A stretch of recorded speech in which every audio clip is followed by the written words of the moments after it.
Hi everyone, happy Tuesday. I'm Ellen March and this is So What? This is where we talk about what we're sewing, what we need help with, the questions that we need answered. So feel free to post your questions in the comments. Let me know where you're joining me from. Anyone who likes, shares, comments, otherwise engages with today's post will be eligible to win our great gift today. And it is a pack of Sulky Sticky FABRI-SOLVY.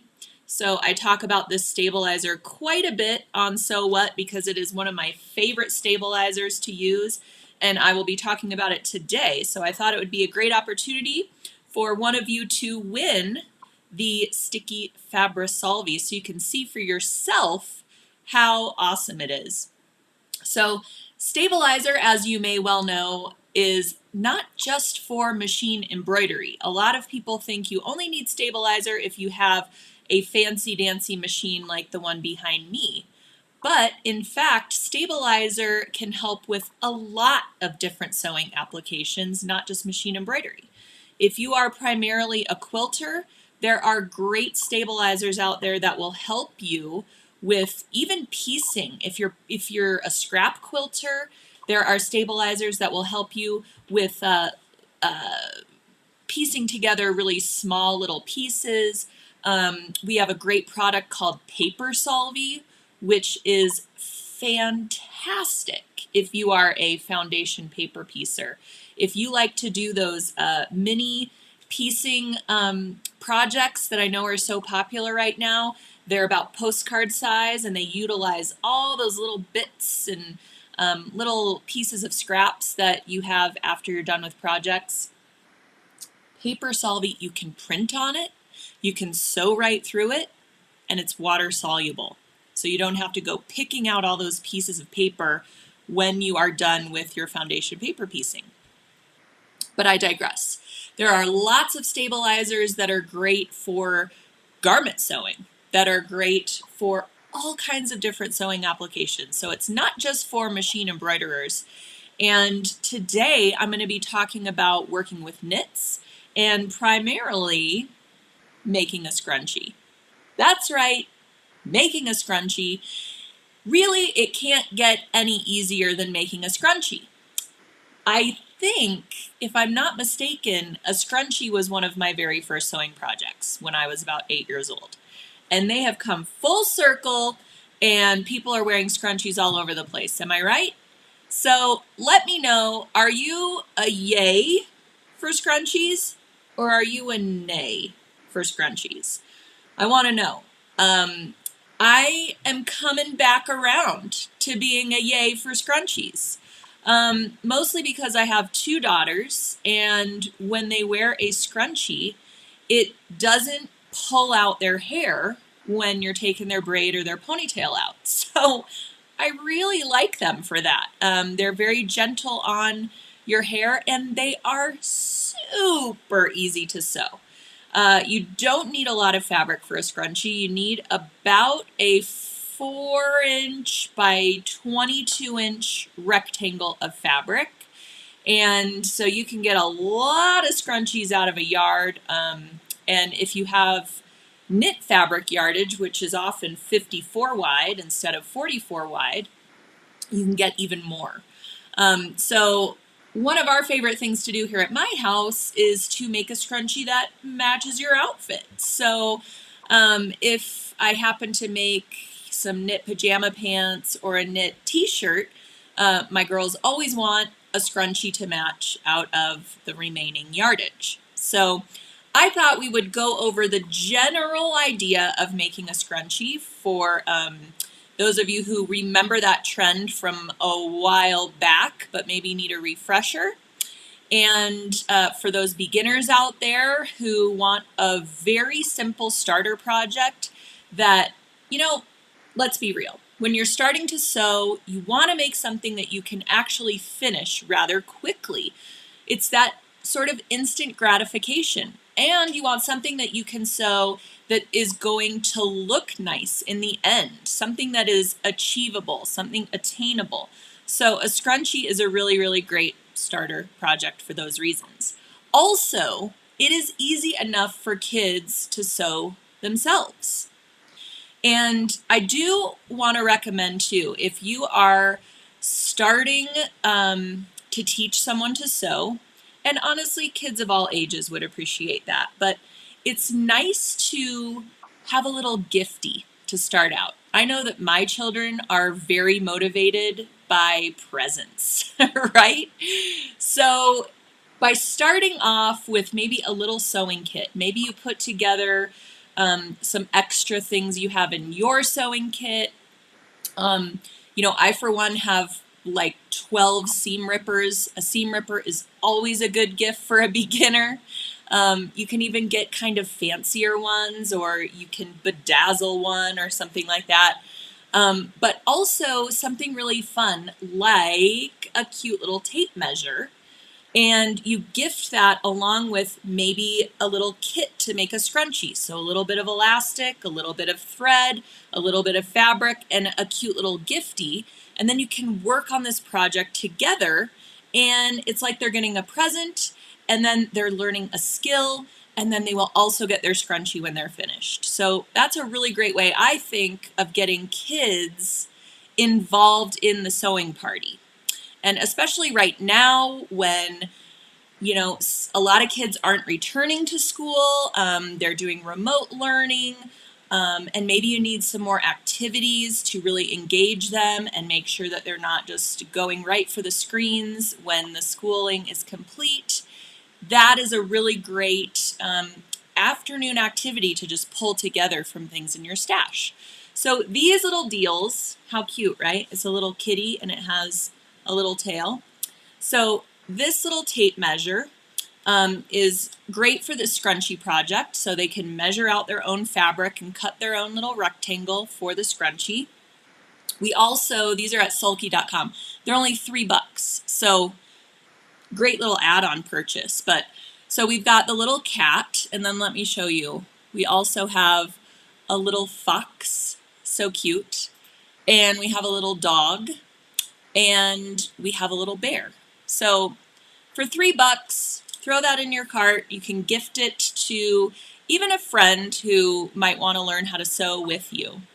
And also, I thought that a scrunchie would be a great idea to talk about because all of us who have been making masks and using elastic and fabric and rectangles and, you know, doing these mask making efforts, you know, and you may very well still be making masks. I know my mom is still making masks for a lot of people, and people are still in need of them, especially, again, if there are kids going back into the actual classroom.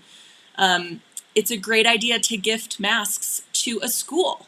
If you happen to still be making them and need somewhere to donate, I know that our public schools are looking for extra masks. They only have so many that they can give out to each child.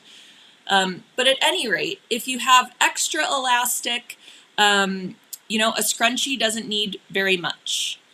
Also, if you're at a loss for finding elastic still, we have some at sulky.com. It's a 1/4 inch, great quality elastic, so you can grab some of that as well. All right, so today we're going to be talking about the scrunchie mostly. However, if you are a total nay on the scrunchie, the tips I'm going to give you for today's tutorial will also help out just in general when you're sewing knits. So I have some stabilizer tips and some thread tips to share with you for that. So if you like sewing knits for garments, these tips will come in handy for that as well. So the reason that I like to use knit for a scrunchie is because it just gathers so much nicer. It feels better in your hair. In my opinion, a knit scrunchie is just the way to go. However, you can certainly make a scrunchie out of different materials. I have seen them in stretch velvet. I have seen them just in regular cotton fabric. You can make a scrunchie pretty much out of anything. The important thing is that you're using some elastic on the inside so that it actually holds your hair together. So, again, today's giveaway for those who like, share, comment, ask a question, and otherwise engage with the post is a pack of the Sulky Sticky FABRI-SOLVY. And I'm going to go right into why I'm using that for a scrunchie. So if you are a beginner or experienced sewist and you're working with a knit, you know that it can stretch while you're sewing it. And a lot of the times beginners will want to stretch it while they're sewing because they have a little bit better control and your stitch might look a little bit more balanced while you're sewing. Well, as we know, once you pull that out of under the presser foot, all of a sudden it has gathered up. Your stitches could pop, things of that nature. So you want to do a few things when sewing knits for a scrunchie or whatever. You want to choose the correct sewing needle, all right? This is a jersey needle. It'll either say jersey or knit. The reason you want a jersey needle when sewing knits is because the tip of the needle is actually going to move the knit fibers aside to create a stitch rather than piercing through it. If your needle is piercing through the knit fabric, you could get a hole, you could get a snag, your stitches could pop after it stretches. You want to make sure that your little ballpoint needle is pushing those fibers aside to create the stitch. All right? That's why it is important to change your needle to a jersey needle. Now, I also want to talk about using a serger because, and let me know how many of you out there have a serger, because doing scrunchies with a serger makes it lickety-split. It's also super easy to do them with a traditional sewing machine, but if you happen to have a serger, creating a long serger thread chain at the beginning or end of your stitch, or both, is going to help you turn that tube right side out. You can actually grab onto that thread chain and pull your tube right side out when you're creating your scrunchie. So it does double duty. It helps you make really, really quick work, very strong seams for that scrunchie, and it helps you turn it right side out. So we'll be talking about using a conventional sewing machine as well as a serger. I love using a serger when I'm sewing knits because when you are feeding your knit fabric layers through, it really, really sews at the same rate. There's no shifting of your stretchy fabric. And with a 3 or 4 thread overlock stitch, that thread is going to stretch right along with your fabric. So that's another really great point. When you are working with knits on a traditional sewing machine, you need to choose a stretch stitch as well. A stretch stitch is sort of like a zigzag stitch, but it is, instead of going side to side like this, it kind of goes up and down like a lightning bolt. And that's probably what it looks like on your stitch menu on your machine. So that lightning bolt stitch allows your fabric to stretch without popping the seam. If you sew a straight seam on knit fabric, it's not going to give very much when the knit fabric stretches. So when you go to tie your hair up in that scrunchie, you could have some popped stitches that come out and then you've got to resew it or remake one. So the needles for your serger, I just want to point something out here. These are our organ needles, serger needles, all right? Do you see how this one says SUK? This is the one you want to use for knits. This is the one you want to use for cotton fabrics and the like. Okay? So grab up a pack of needles because if you're using your serger, as you well know, you need 2 needles in there for the most part, depending on the stitch that you've chosen. So it's important to have those needles on hand. How many of you are changing your serger needles? Let me know, because I know a lot of the times those are the needles I forget to change. I go to sew, it's already threaded, it's ready to go, and I don't think about changing those needles as often as I should, but you really need to swap those out just as often as you're swapping out your other sewing needles. So grab up some of those if you're working on your serger and make sure that everything is in tip-top shape. All right, so I'm going to go over just our general overview of creating a cute little scrunchie, and it has a bit of a twist. For those of you who have been tuning into our So What's regularly, you will know that I have a current obsession with pom-pom trim. I mean, I'm just loving it right now. So I decided that we needed some pom-pom trim on the scrunchie, something to make it a little more special, something you're not really seeing in the stores. I kind of wouldn't know because I'm not buying scrunchies, but maybe it's not an original idea, but I just thought, let's add some pom-pom trim and make it a little more fun. So let's talk about thread. Now, thread with knit fabrics, quite honestly, I like to use the Cotton and Steel thread by Sulky. First of all, it comes in a ton of luscious colors that are going to match well with the knit fabric that you might have on hand or the knit fabric that you choose to use for your little scrunchies. Secondly, it comes in, if you buy a pack like this, super cute, nice packaging, and they're all protected with this little plastic cover. So no dust is getting on your thread. And I do also want to mention there's a ton of yardage on this thread. 660 yards of thread on these spools. So if you go to get one of these cotton thread spools, you'll notice that it is a little bit more expensive than what you're going to buy at your fabric store. That's because there's a ton of thread on here. So you have to keep that in mind. And a lot of people ask me, what's the steel part of this thread? Is it made with steel? And the reason it's called Cotton and Steel is because it was made in collaboration with the fabric company Cotton and Steel. So steel really has nothing to do with the fiber content of this thread.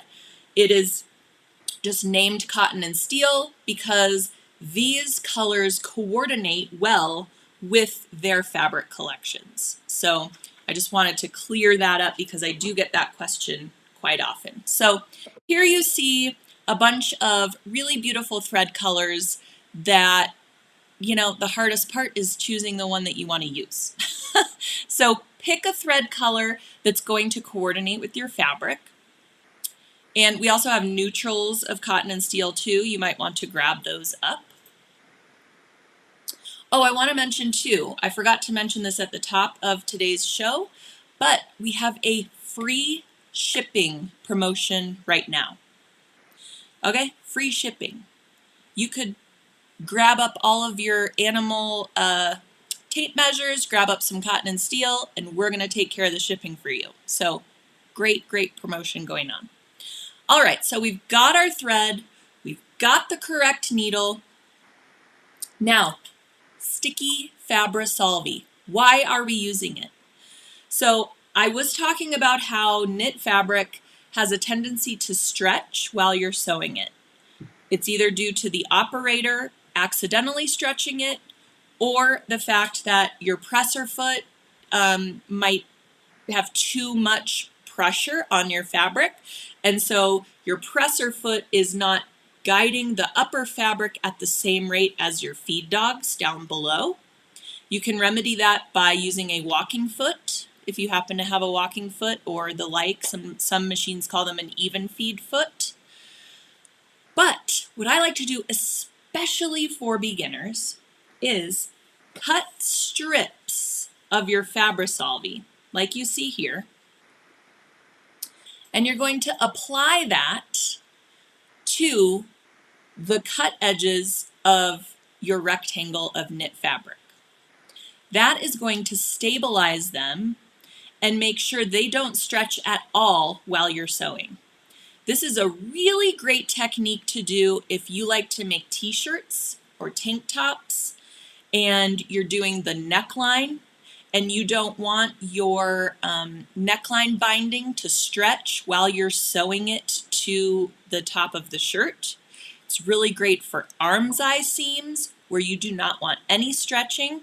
You apply little strips of the sticky FABRI-SOLVY, and you can cut them small, you can notch them so they follow curves. They will act just, well, similarly to fabric. They don't stretch obviously, but you can cut it around the curves and notch it out. One side is sticky, right? That's what you're going to put against the fabric. The other side is this fabric-like meshy feeling stabilizer. And then it washes away when your entire thing is complete. All right, so we're applying our FABRI-SOLVY to the ends. Now along one short end, you can leave that free of the FABRI-SOLVY. So there you can see peeling it away. That's the sticky FABRI-SOLVY roll. It comes in sheets that you can actually print. If you like to do free motion quilting, hand embroidery, things like that, you can print your design on these sheets. It also comes in rolls. You can also get it on the bolt. All right. So now it's a little bit difficult to see, but you can see our long rectangle has strips of FABRI-SOLVY along the top and bottom long edges and then along one side. All right. And that's the paper backing is removed and it's applied and now you're ready to sew. Okay, so pom-pom trim.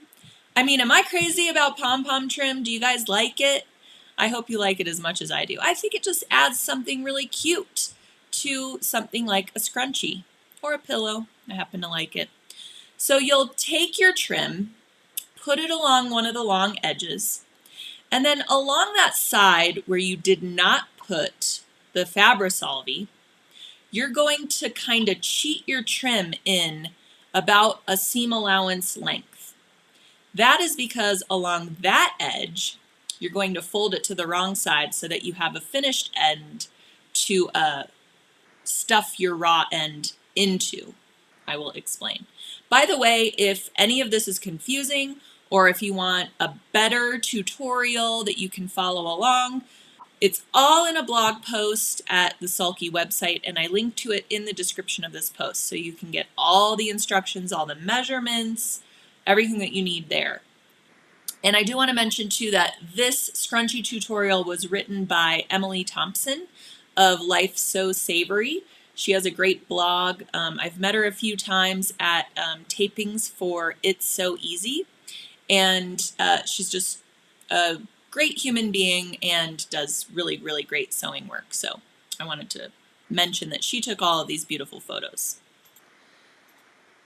All right, so now we're going to sandwich that trim. And you can see that in the previous photo, the palms of the pom-pom trim were facing in, right? Because we need to sew along the tape of the pom-pom trim.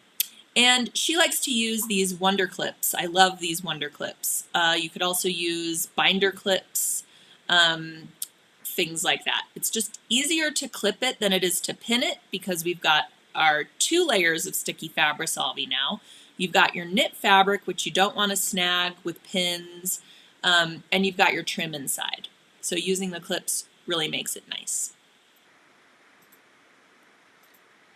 And then you're going to take it to the sewing machine. Now you could see right here, there are pins in. You can use pins as long as you're pinning within the seam allowance. All right. I just wouldn't recommend pinning through the knit, especially with a beginner, unless you have really sharp, nice pins. But you don't want to be snagging that knit fabric. So take it to your sewing machine and just sew that seam. Now, here we've got, you could see that safety pin. The safety pin can help you turn your tube right side out after you've sewn it. So you can attach a pin to one of the short ends and feed your tube right side out. Kind of like how you would feed elastic through a casing of a pair of pants or something like that. All right, so you'll turn it right side out. And like I mentioned, if you're using a serger, you can have long serger tails and use that to pull your tube right side out. So it's kind of nifty. All right, so now you've got your fabric tube is right side out. Look at that cute pom-pom trim showing.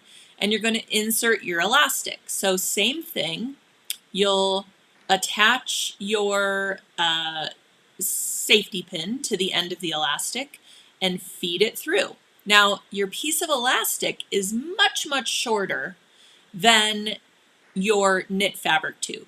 So you want to make sure not to lose your opposite end of the elastic.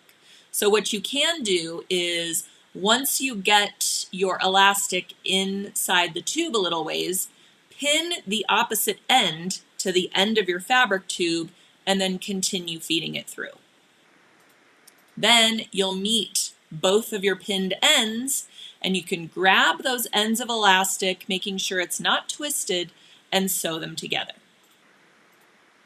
So now, using a zigzag, you'll sew that elastic together. So you can see if you are using a serger, you still do need a traditional sewing machine to do these finishing steps. So you'll have your elastic sewn together, and then you've got two raw ends to deal with. So that one end that you didn't put your FABRI-SOLVY on, fold it to the wrong side, about a 1/2 inch, 1/4 inch, whatever you're more comfortable with. And then you'll stick the raw end into the finished end. Make sure that your trim is aligned, nice and pretty, and your elastic will be inside of there. And then you just simply go to the sewing machine and just sew that seam shut. You could sew that by hand if you don't want to see the thread, or just simply machine sew it. The whole thing is gathered so much that you probably won't even see that sewn seam, and you can whip right through it with your sewing machine. All right, so here is another finished scrunchie that has been top stitched next to that trim. You can see the additional layer of pretty thread there. So that's just another little touch you can add to the scrunchie that further secures that trim in place and adds just another little row of stitching. All right, so here you can see using those clips and going over to the serger and using a 4-thread overlock to just do that long edge. And the sticky FABRI-SOLVY also helps at the serger. You don't have to sort of readjust your knit layers under the presser foot. Everything's going to just go through quite nicely. And there's the serged seam. So a lot of people ask me, what thread do you use in the serger? Now, I use the same cotton thread in my serger. If you're choosing this 4-thread overlock, it's still going to stretch with the stretch of your knit fabric. And this thread is a 50 weight cotton, so it's a little bit lighter weight than, let's say, an all-purpose sewing thread, but I happen to really enjoy it, especially for garment sewing. And when you are using a serger and you've got 4 threads in there, you really have enough thread. It's going to make a really, really strong seam. All right, so that is making a scrunchie in a nutshell. And I'm going to show you all a video that Emily did for us, and I think it's really great, and it gives you just a very, very quick overview of watching her actually create it. So it's about a 3-minute video, and I'm going to go ahead and show that to you now. And then I will address some questions. So while the video is playing, I'm going to review all the questions. If you do have a question, make sure that you ask it now. So during the video, I will review and then address the questions when we come back.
All right, so lots of great questions coming in. Thank you very much. I hope you liked the scrunchie video. It's also on our YouTube channel if you want to watch it again. And a lot of you are asking, how long is the elastic? All right, so the fabric is cut 4 inches by 22 inches. The elastic is 8 or 9 inches.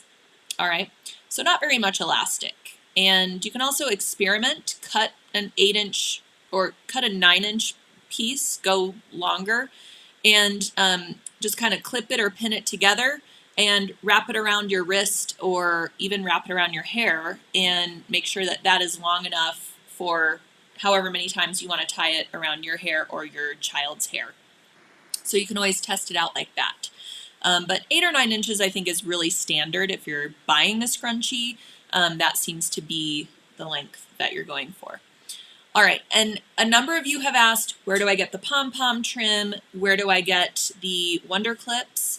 So if you go to the blog post for this project, which I linked to in the description of the post, you'll find links for all of those things. The pom-pom trim, the Wonder Clips, even that little bodkin that she used to turn, to bring her elastic through. Isn't that a nifty little tool? Maybe you all have one of those already, but it's kind of like a tweezer bodkin. Those are awesome for turning things right side out, because you can really tighten up the tweezer and make sure that your elastic doesn't slip out while you're turning it right side out or feeding it through. So there's a link for that in the blog post as well. So definitely check that out if you want to find the sources for those things. And then a couple of you asked about my sewing machine pin. So if you can't see it, let me show it to you a little bit closer up. It's a cute little vintagey sewing machine pin. As you all know, I like to wear sewing themed jewelry. It's my jam. So today I'm wearing this cute pin, and you can get it yourself at sulky.com. So I linked to that in today's post too, so I wouldn't forget. Okay, so let me just see if there are some other questions that have come in. Elastic length, yes, 8 or 9 inches. And I do want to mention too, there are a lot of great ideas from others on the thread for today's post about using a piping foot on your serger.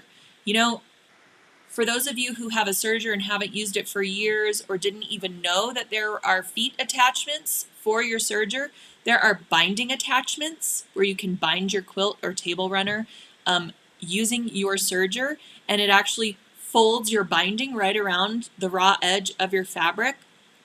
But yes, there are piping feet, there are beading feet, where your serger foot goes around and fits all of those items in there while you're serging or cover stitching, and they just are game changers when it comes to sewing or serging. So also experiment with different feet for your sewing machine. There are a lot of add-on feet that just make sewing so easy.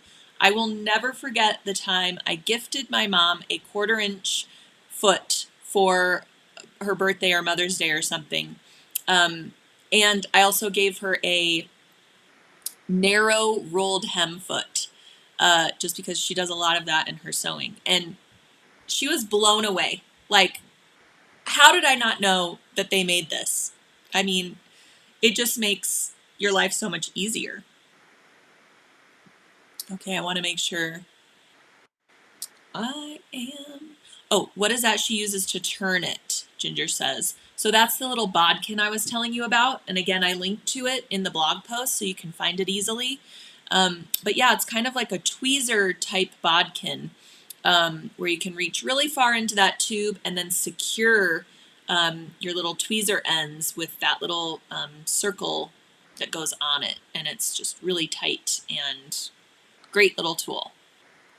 Again, anything we can do to make our sewing easier, faster, more efficient, reduce the stress in our lives, let's take it, especially, you know, these things that are rather inexpensive, like just a simple bodkin, can really be game changers, especially for beginners. You know, we want them to have a great experience from the start, and if it's a little bodkin that's going to make things easier, or even just, you know, safety pins that allow you to turn elastic, or turn things right side out rather, you know, those things are going to make them want to come back to sewing and try it more and more because it was so easy the first time. And again, we've got elastic now at sulky.com. So if you ran out of elastic when you were making your masks, or if, you know, you just want a really good quality elastic, go to sulky.com, add that into your cart along with your cotton and steel thread packs. You guys have got to try this thread if you haven't tried it already. Again, it's a 50 weight cotton thread, comes in a lot of great colors, super cute packaging if you get a pack like this. There's neutrals, there's one that's all different reds, there's a summer that has, you know, a lot of those like yellows and oranges and really great colors with it. So grab that up, especially right now when we've got free shipping going on. That's right, free shipping going on. I love free shipping. So, okay, where to get the cute little pom-pom? Exactly. So again, pom-pom trim at your fabric or craft store usually comes kind of like ribbon, you know, on a little spoolie. I don't know what those are called, but you can buy the whole thing like that, or a lot of the times you can also get it by the yard. So something like a scrunchie, I would go with the micro pom-pom trim, the really small stuff. You know, you can also get, I think I have some, I've got pom-pom trim all over the place. I actually don't know where I put it, but it comes very large, which would be great for like a cute throw, or a pillow where you want like a Christmas pillow, really big pom-poms going along the outer edge seam of the pillow. But something like this scrunchie, I'd go with the micro stuff that's really tight because you don't want it getting all tangled up in your hair. Can you use a 3-thread serger? I don't see why not. As long as you have a straight seam and then, you know, your overlock going around the edge for stretchability, sure. Okay, my granddaughter has fine long hair. How do I adjust this to get a really tight circle? So you probably just want a smaller or a shorter piece of elastic. And I would also make your knit rectangle just slightly shorter as well. If you're going really short, you don't want to have too many gathers to contend with. But again, I would cut your elastic first and test it. You can also see what kind of hair tie she uses. She probably has just a regular elastic hair tie. Just cut it apart and see how long that is and use that to gauge how long your elastic will be for your scrunchie. And I actually, now that I'm saying that, those are probably much smaller because it's just a different type of elastic. So correct me if I'm wrong, that might not be a good tip now that I'm saying it out loud. I'm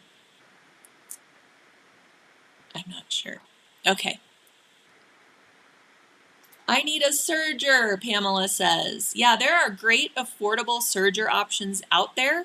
I have a Baby Lock Triumph behind me. I also have a Baby Lock Imagine, and I love me a serger. Okay, the Triumph will hold a lot of thread spools. You can do really, really fancy stuff, and as well as practical stitching, but a lot of decorative applications with the Triumph. The Imagine that I have goes up to 4 threads, and I love it for just utilitarian sewing. In the video you saw, she used a brother serger, and you know, those are great as well.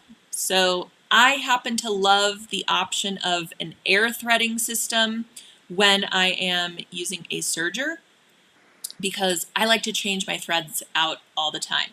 A lot of people will just thread their serger with a neutral color and just use that until it's gone, and then when they need to purchase new thread, that's when they rethread it. I highly, highly recommend changing your needles more often if you do that, if you're not changing your threads more frequently. But as you can see on the Triumph that I have here, I've got 4 threads of the Sulky Poly Deco in there right now because that's what I was experimenting with. And I used 4 different colors so that I could see which thread spool was creating which part of the finished stitch in my sample. So for example, if I set it for a wave stitch and my stitches are going like this along the fabric edge, I could see, okay, the pink one is creating this part of that stitch. The blue one is creating this part of that stitch. So that's another great tip for beginners. or if you just got a serger and you aren't used to working with one, thread it with different colors so you can see which one does what, okay? And always, always keep your manual next to you. I still refer to my manuals for all of my machines. A lot of the times if I am having issues, it is something I have done wrong. It is something I have threaded wrong, or maybe I didn't have my presser foot up when I was threading the machine. Did you all know that you need to do that? That releases the tension discs and allows the thread to move freely throughout your machine when you're threading it. Same goes for the serger. You want to make sure your presser foot is up when you are threading it, because you could cause undue tension, and then when you go to sew, all of a sudden you have problems and you're like, well, I threaded it right, I followed the manual. Maybe you just didn't have the presser foot up. So there are little things like that that I have to remind myself of, so I always, always have my manual next to me. All right. And, oh, sorry. I lost what I was going to show you here. Karen says, sad to say, this is the first I knew to change the needles from knit to woven. Yeah, in your serger, that makes a lot of difference as well. So again, I want to show you these organ needles. This one here is great for wovens, all right? This one here with the SUK, that is good for your knitwear. So that is the difference here. But these are the serger needles that you will want to replace when you're doing a lot of serging. Okay. Just want to make sure I'm addressing everybody's questions today. And again, if you do have a question that I haven't answered on the air, live on Facebook, I do go through after the feed and try to answer everybody's questions that didn't get answered in real time. It's hard to keep up with sometimes. So just be sure we will answer your question. And if I didn't address it and you need an answer faster than I can get to you, you can always, always email us at info@sulky.com and we will get back to you as soon as possible. You can also message us through Facebook and we are always monitoring that. We want to make sure you're having the best experience sewing, serging, quilting, the best experience with Sulky products. So do let us know if there is something that you want to see us cover, or if you have a question that is not being answered that you can't get an answer to outside of our great team here at Sulky. So again, there are great, great tips in here. I love that you guys help each other out in the comments. If you have other ideas for tips to share, this is our chance to really, have this community. So I really appreciate all of you who are giving your tips for working with elastic, giving your tips for making smaller or larger scrunchies as well. So thank you so much. All right. Gayla has a Husqvarna 936 serger and cover stitch. That's another thing. If you do like to make a lot of t-shirts, things like that where you need a really great twin needle hem, the cover stitch option is great for knitwear. So if you do want to do that, make sure that the serger that you're choosing has that cover stitch option, because some of them don't. Diane says, love my baby lock. Would love to see a serger live session covering decorative threads. We're actually, sneak peek, we are going to have a webinar on a serger in the next couple of months. So that is in progress. It takes a lot of effort to put our webinars together. They are mostly free to attend. And if you've never checked out one of our live webinars, be sure to go to sulky.com, because you can see our past webinars. They're always available on demand. And there are great tutorials from leaders and experts in the industry who join us on our webinar days to share their knowledge with you. And it's just a great opportunity to get some sewing and quilting and machine embroidery education. Yay for threading with the foot up. All right, I just wanted to make sure I'm getting most of the questions taken care of, and I appreciate your feedback so much. And another person would like a tutorial on thread for sewing machines or sergers. So I do love to always talk about thread. Today we were going over the cotton and steel thread. I love to use this as my all-purpose thread for sewing. It's very strong. It is long staple thread. I have never had a problem with it breaking on me. And again, luscious colors that I can always match to the fabric that I'm using. I use this in the serger. I use this in the sewing machine. I use this for quilting. I use this for garment sewing. So again, it's really my go-to all-purpose thread. And I think you guys will really enjoy it if you haven't had a chance to check it out. And again, it is more expensive than the thread you're going to find out there. But I do want to reiterate that there are 660 yards of thread on here. And I want to tell you how that compares to an all-purpose thread that you may purchase at your sewing crafting store. So if out there you all know how much yardage is on your particular spool of all-purpose thread and how that compares, let me know in the comments, because I'm a sulky girl, so I don't have other spools of other thread, but I do know 660 yards is a lot of thread, and it's going to last you a good while. Also, I do want to mention when I'm using this for the serger, a lot of the times I will use one color and then I will wind bobbins for my other threads, and I will use the bobbins in my serger so that all 4 of my threads match. So I don't know if that is like kosher, but I do it all the time. So that's just another little tip. Since there's so much thread on that spool, you can get away with doing that for projects. All right. Thank you, Anne. Thanks for letting us know that you like our So What's. I really appreciate it. If you ever want to check out our previous So What's, they're all on our YouTube page, or excuse me, our YouTube channel. We have a So What playlist, and you can go back and watch any that you happen to miss. So I'm glad to know that a lot of you have sergers, because I really want to make sure we have some robust serger content for all of you. So thank you for letting me know. Sometimes, you know, we just don't know unless you tell us. If you have a serger and you want to see that content, I'm going to make it for you. So we will have that coming up in the coming months for sure. All right, Penny says, why use the cotton and steel thread?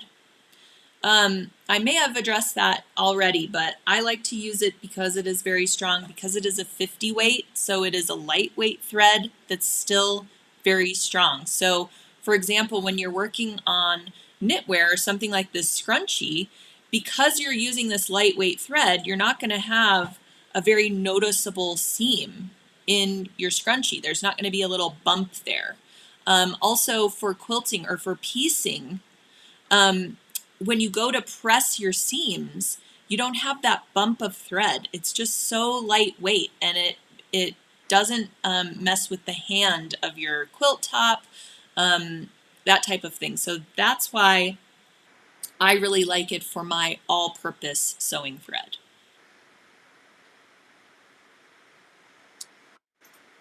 Is the cotton and steel available only from Sulky online? So there are some independent shops out there that carry the cotton and steel.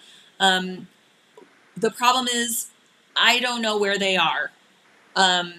We do have a dealer locator on sulky.com, so you can go and see if a place near you carries Sulky, but you still need to give them a call and ask if they particularly carry the cotton and steel thread. They could just carry stabilizers. They could just carry rayon thread, but they have listed themselves as a shop that carries Sulky. So I hope that makes sense. You'll need to still call them because they probably don't carry the whole line of everything Sulky. But all the colors are available at sulky.com, and right now, free shipping, okay? Free shipping. So you can get it through us. But, you know, I'm all for, you know, making sure that you're giving these smaller businesses your business, especially right now when a lot of these places are struggling. Please go out there and get fabric from these folks, get education from these folks. They might be doing online events as well, and we really, really want to make sure that they continue to be in business. So it helps all of us, and if you happen to be lucky enough to have one of these independent stores near you, they might be able to do a online order as well, or meet you at your car and do a pickup order, something like that. So definitely appreciate that you're asking that question. All right.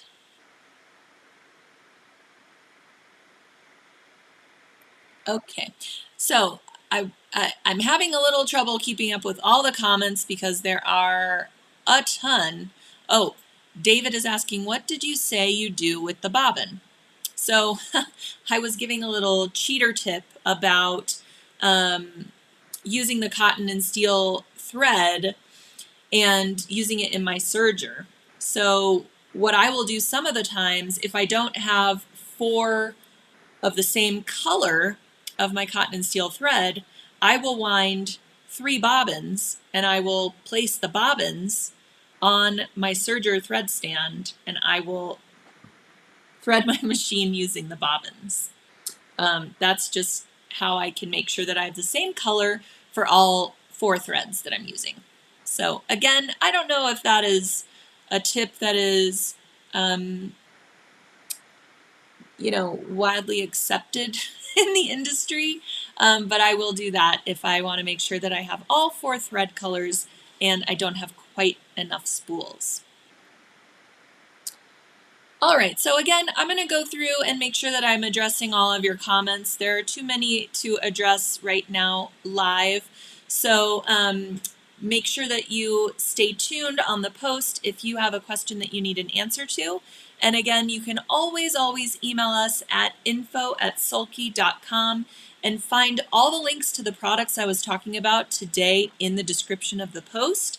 And for all of you who liked, commented, shared, otherwise engaged with the post, my giveaway today is a pack of Sulky's Sticky FABRI-SOLVY. So you are automatically eligible to win the gift if you have engaged with today's post. And I will be picking the winner tomorrow. So to give those of you plenty of time to watch the post and comment and share and all of those good things. So thanks again for joining me today. And I will see you next week when we talk about Halloween. So very excited to start talking about that holiday because there are so many fun things to sew. So that's your little teaser, and I will see you all next week. Have a great rest of your day.